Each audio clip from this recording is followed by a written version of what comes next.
भगवान शिव के गले में शेषनाग क्यों लिपटा रहता है? गले में सर्प, तन पर भस्म, माथे पर चंद्रमा, जराओं में गंगा, देवों के देव महादेव सभी देवताओं से निराले हैं। इनके अस्त्र शस्त्र से लेकर इनके वस्त्र और आभूषण भी सभी देवी देवताओं से अलग है। शरीर पर वस्त्रों की जगह बाघ की खाल धारण किए हुए महादेव गले में आभूषणों की बजाय नाग का श्रृंगार करते हैं। निराले भोलेनाथ के रहस्य भी निराले हैं। तो क्या कभी किसी ने सोचा है कि इनके गले में नाग क्यों है? तो आज हम लोग इसी के बारे में जानेंगे। भगवान शिव के गले में शेषनाग लिपटा क्यों होता है? हम सबके प्रिय भगवान शिव के गले में जो नाग है वह कोई साधारण नाग नहीं है, वह नागों की राजा वासुकी है, जो हर समय भोलेनाथ के गले में लिपटे रहते हैं। धार्मिक संहिता में वर्णित कथा के अनुसार वासुकी भगवान शिव के परम भक्त थे और ऐसा माना जाता है कि नाग जाति के लोगों ने ही सबसे पहले शिवलिंग की पूजा कर इस प्रथा का प्रचलन शुरू किया था।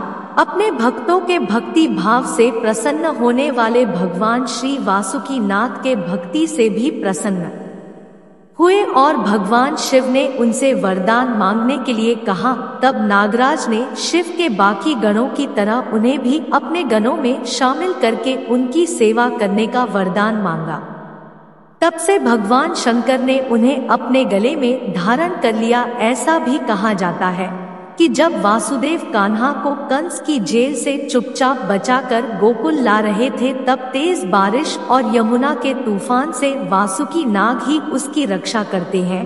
यह ही नहीं, समुद्र मंथन के दौरान वासुकी नाग को ही रस्सी के रूप में मेरु पर्वत के चारों ओर लपेटकर मंथन किया गया था, जिसके चलते उनका संपूर्ण शरीर लहूलुहान हो गया था। इसके बाद जब नीलकंठ भगवान को विष पीना पड़ा, तब वासुकी नाग सहित अन्य नाग ने भी भगवान शिव की सहायता की और विष ग्रहण किया था। पुराणों के अनुसार वासुकी के सिर पर ही नागमणि है और तो और सभी तरह के मणियों पर सरफराज वासुकी का ही अधिकार है।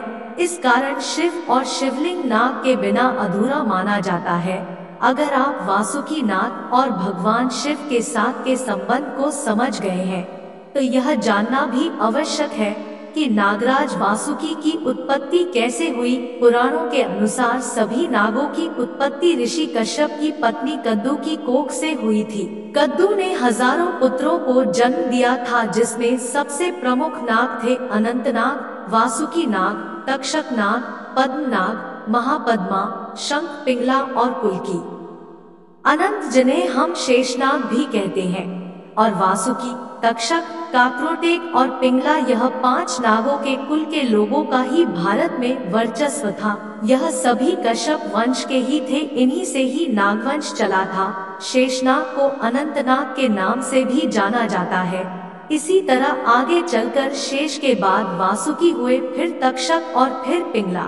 वासुकी ने भगवान शिव की सेवा में नियुक्त होना स्वीकार किया। वासुकी का कैलाश पर्वत के पास ही राज्य था और मान्यता है कि तक्षक ने ही तक्षशिला बसाकर अपने नाम से तक्षक कुल चलाया था। यह तीनों नागों की कथाएं पुराणों में पाई जाती हैं। शेषनाग, जिन्हें हम अनंतनाग भी कहते हैं, उन्हें भगवान विष्णु की सेवा का अवसर मिला था।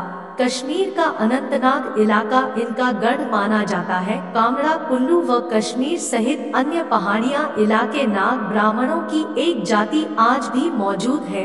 महाभारत काल में पूरे भारतवर्ष में नागा जातियों का समूह फैले हुए थे। विशेष तौर पर कैलाश पर्वत से सटे हुए इलाकों से असम, मणिपुर, नागालैंड तक इनका प्रभुत्व था। यह लोग सर्प पूजा होने के कारण नागवंशी कहलाते थे।